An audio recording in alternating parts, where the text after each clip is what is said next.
ঘুরতে তো বেরিয়ে পড়েছি, কিন্তু ঘোরাটা এনজয় করব না মন খারাপ করব সেটাই বুঝে উঠতে পারছি না। তো কি কারণ বা কি সবকিছুই তোমাদের জানাবো, ভিডিওটা দেখতে থাকো।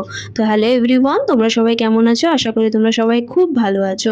তো দেখো সকাল সকাল রেডি হয়ে নিয়েছি, দেখতেই পারলে 5টা 39 বাজে হয়তো।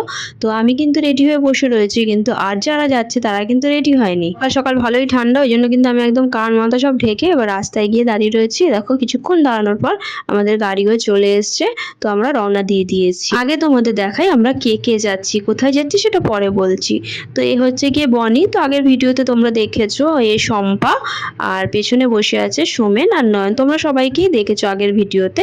তো আমরা যাচ্ছি ঘুরতে, বহু দিন পর একসাথে বেরিয়েছি আমরা। তো বাইরের দৃশ্যটা দেখো কি দারুণ লাগছে, তাই না? আমি না শম্পাকে বলেছিলাম যে আমাকে একটু ভিডিও করে দে, তো দেখো কি ভিডিও যে করলো ওই জানে। দেখো বনি আবার তোমাদের হাই করে দিচ্ছে, ও কিন্তু ছিল সামনেও পেছনে চলে এসছে। ও কি যেন একটা বলছিল জানো তো, কিন্তু সাউন্ডটা এতটা আস্তে ছিল বলে আমাকে মিউট করে দিতে হয়েছে সাউন্ডটা। আমাদের এই প্ল্যানটার মেন উদ্যোক্তা কে বলো তো? বনি। তো তোমরা তো কিছুদিন আগে একটা ভিডিওতে দেখেছিলে যে আমরা ওদের বাড়িতে মিট করেছিলাম। তো সেখানেই কিন্তু প্ল্যানটা করা হয়েছিল, কিন্তু প্ল্যানটা যে সাকসেস হবে সত্যিই বুঝতে পারিনি।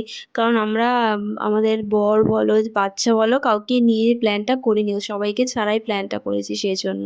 তো দেখো কথা বলতে বলতে আমরা কিন্তু চলে এসেছি বর্ধমানের যে 108টা শিব মন্দির সেখানে। তো এখানে না ভেতরে ঢোকার আগে না জুতো খোলার জায়গা আছে, তো সেখানে আগে জুতোটা খুলে নিলাম। নিয়ে দেখো ওরা কিন্তু আগে এগিয়ে গিয়েছিল, তো আমি নয়নকে বলছিলাম আমার একটু ভিডিও করে দাও। তো আমার একটু ভিডিও করে দিচ্ছিল। তো ভিডিওটা করাটাই সমস্যা জানো তো, কে করে দেবে ভিডিও? কেউই না অতটা করতে, সত্যি করতে চায় না অতটা কেউ। তো আমি আমার ভাইদের দিয়ে তো মানে জোর জবরদস্তি করাই ওরকম একটা। যাই হোক আমরা ভেতরে গিয়ে একটু চারিদিকটা ঘুরে দেখলাম, তারপর একটু গ্রুপ ফটো সিঙ্গেল ফটো সব তুলে নিলাম। নিয়ে তারপর বেরোনোর সময় ঠিক করা হলো যে আমরা একবার খাওয়া দাওয়া করে গাড়িতে উঠবো, নাহলে কোথায় আবার দাঁড়াবো বা কিছু। মন্দির থেকে বেরিয়ে বাইরে একটা নিরামিষ খাওয়ার দোকান ছিল, তো সেখানেই খাওয়া দাওয়া করে নিলাম। নিয়ে আমরা কিন্তু চলে এসেছি মেন ডেস্টিনেশনে। গাড়িটা পার্কিং এ রাখা হয়েছিল, তো গাড়ির মধ্যে বসেই না সবাই টাচ আপ দিয়ে নিয়েছিলাম, কারণ অনেকটা রাস্তা জার্নি করে গেছি, তো চুল টুল গুলো এলোমেলো হয়েও গেছিল। তো টাচ আপ দিয়ে দেখো আমরা চলে এসেছি ফার্স্ট ঘোরার জায়গায়। তো ঢুকেই দেখতে পাচ্ছ এখানে বাঁদিকে একটুখানি ভিড় আছে। তো এখানে ছিল টিকিট কাউন্টার, তো আমরা সবাই মিলে আবার সামনে এগিয়ে দাঁড়ালাম। তো সৌমেন দাঁড়িয়ে আবার টিকিট কেটে নিল। টিকিট ছিল পার হেড 30 টাকা করে। দেখো এবার আমরা ভেতরের দিকে চলে যাচ্ছি আস্তে আস্তে। তো বলেই দিলাম কোথায় গেছি, কারা কারা গেছি। তো এবার আসি মন খারাপের কথায়। তো মন খারাপের কারণ হচ্ছে একটাই, যে ছেলেকে নিয়ে যায়নি। তো ছেলেকে না নিয়ে যাওয়ার একটাই কারণ জানো তো, ছেলে না গাড়িতে উঠলেই বমি করে, আর বমিও করবেই। আর আমরা যেহেতু সকাল সকাল বেরিয়েছিলাম, তারপর কখন ঢুকবো না ঢুকবো তার ঠিক ছিল না, আর আমরা একদিনের জন্যই গেছিলাম। তারপর তোমাদের দাদাভাইও যায়নি।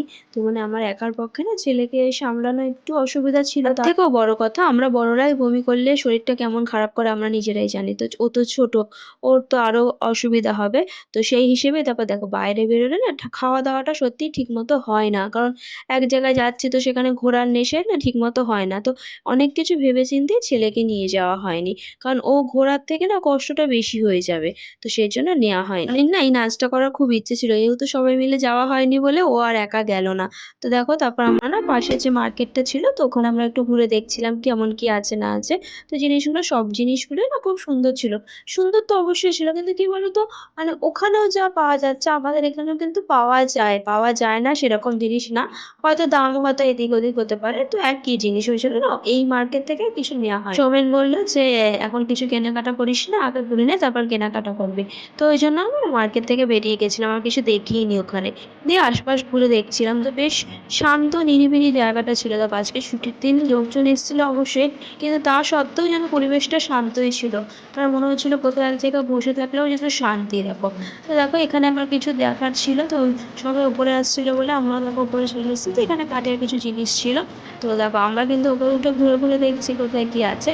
আর উনি কিন্তু সেলফি তুলতে ব্যস্ত, যে কোণেই যাচ্ছে সে কোণেই কিন্তু সেলফি তুলতে দাঁড়িয়ে যাচ্ছে, এরকম একটা ব্যাপার। বন্ধুরা একসাথে মিলে ঘুরতে বেরোনোর কিন্তু মজাই আলাদা। দেখো ফ্যামিলির সাথে একরকম মজা হয়, বন্ধুদের সাথে একরকম মজা হয়, দুটো কিন্তু গুলিয়ে ফেললে চলবে না। আর অবশ্যই আমাদের সবার বাড়ির লোক বা আমাদের হাজবেন্ড বলো বাচ্চারা বলো খুবই আন্ডারস্ট্যান্ডিং, তার জন্য কিন্তু আমাদের ঘোরাটা সাকসেস হয়েছে। আমাদের এই জায়গা ঘোরা কমপ্লিট। এবার আমরা একটু বসেছিলাম, তো ওখানে চা খাওয়া হচ্ছিল। তো দুধ চা না বাইরে বেরিয়ে খেতে না ঠিক মন মতো লাগে না, কারণ কেমন কি হবে না হবে।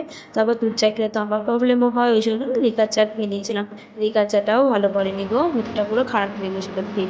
তো যাই হোক, এখান থেকে এবার আমরা বেরিয়ে পড়ছিলাম। জানো তো এখানে কিন্তু ঠিক মতো ফটোই তুলতে দেয়নি, বলছে পরের জায়গায় গিয়ে তুলবে, পরের জায়গায় গিয়ে তুলবে, ওই জন্য ভালো মতো ফটোই তুলতে পারিনি। দিয়ে এবার আমরা চলে যাচ্ছি নেক্সট জায়গায়। তো দেখো, যেটা মেন জায়গা সেই জায়গায় ছিল বন্ধ। তো ওখানে খবর নিয়ে দেখলাম, তো যেহেতু পৌষ মেলা শুরু হয়ে গেছে, তো ওই জন্য এই জায়গাটা এখন বন্ধ থাকবে। পৌষ মানে 28 তারিখ না কবে যেন জায়গাটা খুলবে। তো দেখো, আমাদের পুরো মনটাই তো খারাপ হয়ে গেছিলো, আর কী করবো। মনটা ভালো করতে খেয়ে নিচ্ছিলাম পেয়ারা মাখা। পেয়ারা মাখাটা যা দারুণ করেছিল না, আমার তো এখনও মনে হচ্ছে মুখে লেগে রয়েছে। তো দেখো, পেয়ারা মাখা খেয়ে আমরা সোজা চলে এসেছি পৌষ মেলায়। মেলায় ঢুকতে না ঢুকতে আমার চোখে পড়ে গেল এই ঢোলটা। তো এটা আমার ছেলের জন্য নিতেই হলো, ছেলের ছিল কিন্তু ভেঙে গেছিলো, ওই জন্য ঠিক করলাম ওটা নেবো। তো তারপর দেখো, মাটির জিনিসগুলো কি দারুণ হাতের কাজ, তাই না? মেলা মানে প্রচুর টাকার ব্যাপার, তুমি অনেক টাকা নিয়ে গেলেই মানে শান্তি। তো যাই হোক, মেলাটা ঘুরলাম, দিয়ে এবার ফুচকাও খেয়ে নিয়েছিলাম। তারপর শম্পা আর বনি দুজনে কিছু কেনাকাটা করবে বলে এদিক ওদিক দেখছে। তো কেনাকাটাও করা হয়েছে, কিছু জিনিস, কিছু না, অনেক কিছুই কেনাকাটা করা হয়েছে। তো বড় মেলা না সত্যিই শেষ করার নয়। তো যতটা পেরেছি দেখেছি, দিয়ে এবার বাইরে বেরিয়ে না খাওয়ার জিনিস কী খাবো না খাবো লাস্টে ঠিক করলাম যে সামনে মোমো ছিল। তো আমরা সবাই মিলে মোমো খেলাম, কাবাব ছিল কাবাব খেলাম। খেয়ে দিয়ে এবার চলে যাবো সোজা বাড়ির কাছে। তো আজকে ভিডিওটা একটু যেমন ভিডিওটা ভালো লাগলে লাইক কমেন্ট শেয়ার করতে ভুলো না।